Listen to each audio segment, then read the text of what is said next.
ஆற்றுவார் ஆற்றல் இகழாமை போற்றுவார் போற்றலுள் எல்லாம் தலை.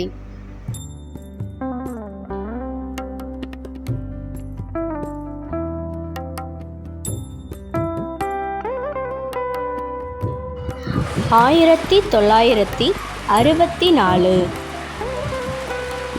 ஜூலை மாதம் 24ஆம் தேதி திரு மாரிமுத்து மற்றும் கோசலையம்மாள் தம்பதியருக்கு 2ஆம் புதல்வனாக பிறந்தவர்தான் இந்த கதையின் கதாநாயகன். அவர் உடல்நிலை குறைவால் சிறு வயதிலேயே தன் தந்தையை இழந்தார். மேலும் அவர் தூத்துக்குடி நகரில் தனது தாயாரின் அன்போடும் அரவணைப்போடும் வாழ்க்கை பயணத்தை ஆரம்பித்தார். அவர் மனதில் தோன்றிய ஒரு தாக்கம் அவரை மீண்டும் மும்பையை நோக்கி நகர செய்தது. சிறு வயதிலேயே சிறு தொழிலில் பயின்று காஸ்டியூம் டிசைனராக தன்னை மேலும் வலுப்படுத்தி கொண்டார். மேலும் நமது கதாநாயகன் அவரது இளமை பருவத்தில் இருந்து கடவுள் பற்று, மொழி பற்று மற்றும் சேவை பண்பு மிக்கவராக இருந்தார்.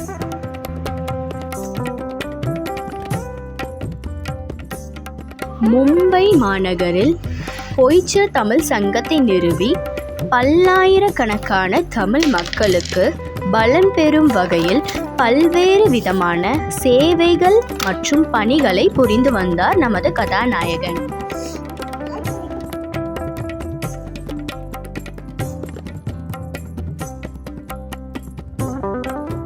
நமது கதாநாயகன் மீண்டும் தூத்துக்குடி அழைத்து வரப்பட்டார். தூத்துக்குடி வந்த அவர் 1992ஆம் ஆண்டு பிப்ரவரி மாதம் 9ஆம் தேதி ராமலட்சுமி என்ற கீதா என்னும் அம்மையாரை திருமணம் செய்து கொண்டார். அவரது வாழ்க்கை இனிதே சென்றது.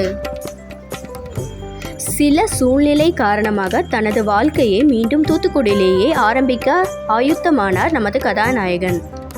அன்று அவருக்கு தெரியவில்லை தனது வாழ்க்கையை மட்டும் மேம்படுத்துவதற்காக வரவில்லை என்று. இல்லத்தாருடன் துணை வருபவர் அனைவரும் இல்லத்தரசி அல்ல. தன் இணையின் வாழ்நாள் லட்சியத்தையும் நோக்கத்தையும் தன் லட்சியமாக கருதி எல்லா சூழ்நிலைகளிலும் தன் துணைக்கு இணையாக வருபவளே சிறந்த இல்லத்தரசி என்பதற்கு சிறந்த எடுத்துக்காட்டாக வாழ்பவள்தான் நமது கீதா அம்மையார். இந்த இணக்கமான தம்பதியருக்கு 2 ஆண் குழந்தைகள் மற்றும் 1 பெண் குழந்தைகள் இனிதே பிறந்தன. அவர்களும் தனது தாய் தந்தையரின் நோக்கங்களுக்கும் செயல்களுக்கும் உற்ற துணையாக இருந்து தனது வாழ்க்கையை வாழ்ந்தார்கள்.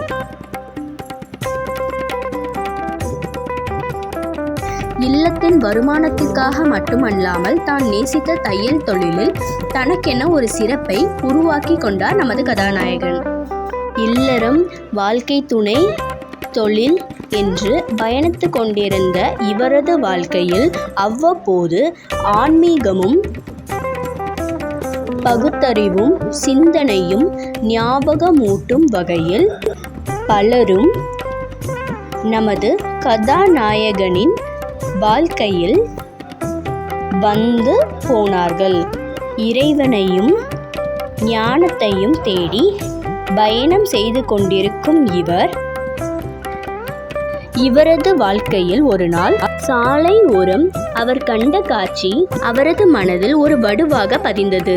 தன்னை போன்ற சக மனிதன் சாக்கடையிலிருந்து அழுகிய வெங்காயத்தை எடுத்து சாப்பிட்டது நமது கதாநாயகன் மனதில் பசி என்னும் புலியை வதம் செய்தல் வேண்டும். பசி பின்னி போகும் தனது பயணத்தை தொடங்குவதற்கு இது ஒரு விதையாக இருந்தது. 1996ஆம் ஆண்டு ஒரு பௌர்ணமி தினத்தன்று தொடங்கிய பசியாற்றுதல் பணியானது பல வருடங்கள் தாண்டியும் பல்லாயிரம் உயிர்களுக்கும் ஒரு அக்ஷய பாத்திரமாக உணவை வழங்கி கொண்டிருக்கிறார். பௌர்ணமிக்கு பின் திரை தேய்ந்து கொண்டே போகலாம். ஆனால் இவரது பசியாற்றுதல் என்னும் மாபெரும் சேவையானது அன்று தொடங்கி இன்று வரை மாபெரும் வளர்ச்சி அடைந்து கொண்டே போகின்றது.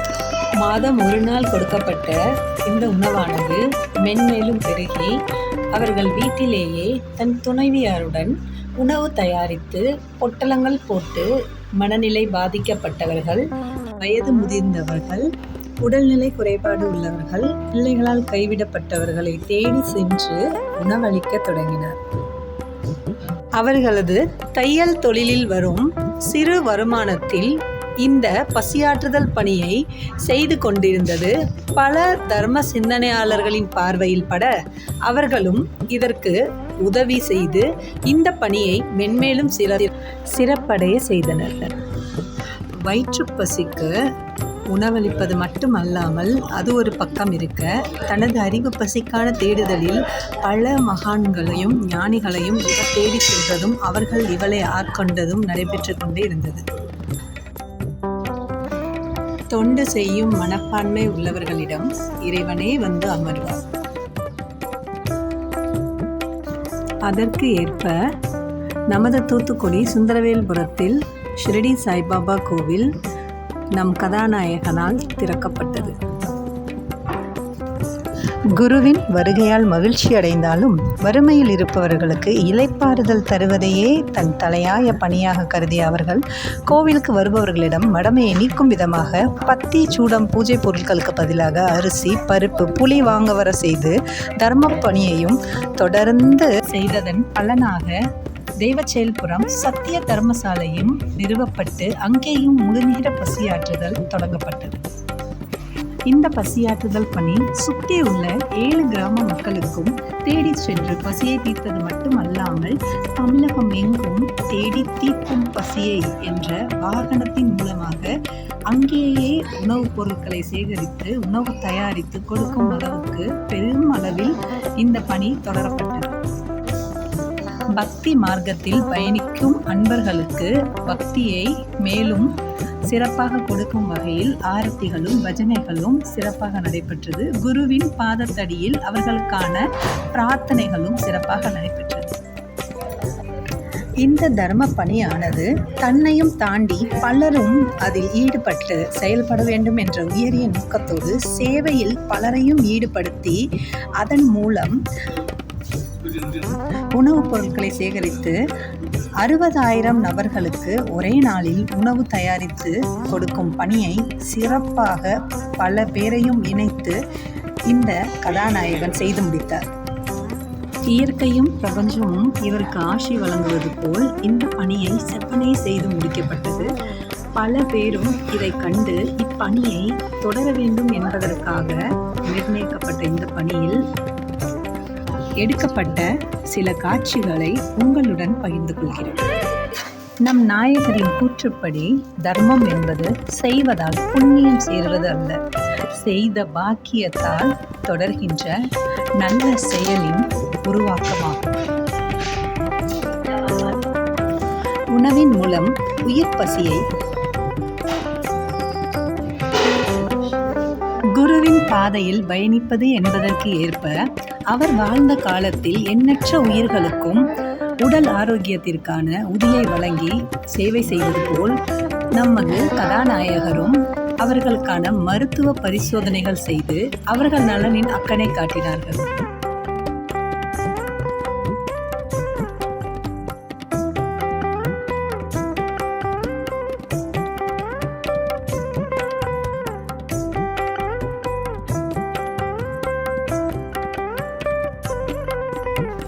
இயற்கை சேரிட்டபிள் ட்ரஸ்ட் சார்பாக எண்ணற்ற தர்ம பணிகளும் இயலாதவர்களுக்கான உபகரணங்களும் வழங்கப்பட்டது. பசியாற்றுதல் பணியும் தொடர்ந்து நடைபெற்று கொண்டிருந்தது. தேடி தீர்க்கும் பசியை பணியும் தொடர்ந்து கண் பரிசோதனை முகாம் பெரும் அளவில் நடைபெற்று அவர்களுக்கான அறுவை சிகிச்சைக்கான ஏற்பாடுகளும் செய்யப்பட்டு நல்ல முறையில் அறுவை சிகிச்சை இலவசமாக செய்து அவர்கள் கண்ணுக்கு ஒளி ஊட்டி அவர்களது இல்லத்திற்கே கொண்டு அவர்களை சேர்த்தது ஒரு மாபெரும் சாதனை.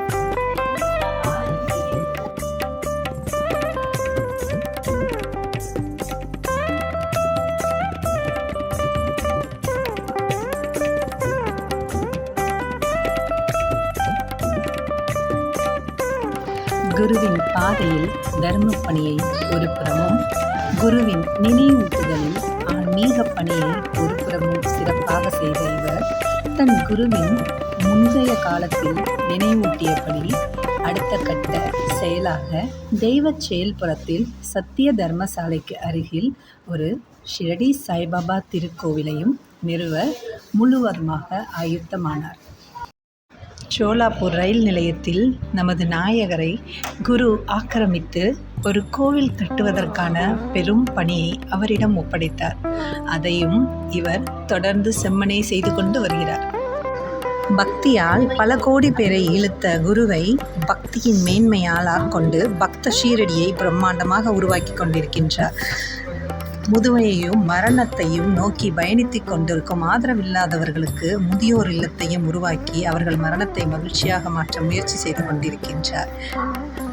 இந்த புண்ணிய பூமியை நாமும் இப்பொழுது தரிசிப்போம். மெய்ப்பொருளின் தேடுதலாக, மெய்ஞானத்தின் சுடரொளியாக தன்னுள் இறைவனை தேடும் பணியில் தொடங்கிய சிந்தனை தன்னுள் உள்ள மனிதனை கண்டு கொள்வதே மாபெரும் சாதனை என்று உணர்ந்து விடுதலைக்கான பாதையில் அனைத்திற்கும் காரணமான காரண கர்த்தாவாகிய கடவுளான ஊழ்வினையை முழுமையாக கரைக்க தர்ம பணியே செய்வதையும் செய்ய தூண்டுவதையும் அதன் மூலம் தலைமுறைகளை சிறக்க செய்ய தனி ஒருவனாக உண்மையான பாதையில் பயணித்து கொண்டிருக்கும் பயணத்தில் பின்தொடருபவர்களுக்கும் மட்டுமல்லாமல் பின்பற்றுபவர்களுக்காக நாம் இருப்பதே அவர்களுக்கு கொடுக்கும் மிகப்பெரிய வெகுமதி ஆகும். அப்படிப்பட்ட சிறந்த மாமனிதனாகிய நமது கதாநாயகன் திரு இயற்கை ராஜாராம் ஐயா அவர்கள்.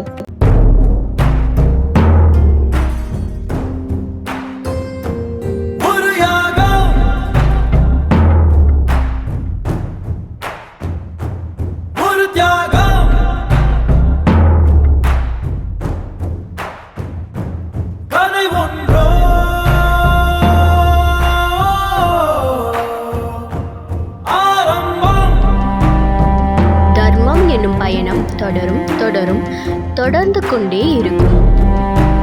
நமது இயற்கையாருக்கு இனிய பிறந்த நாள் நல்வாழ்த்துக்கள்.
இவரின் பயணம் தொடரும்.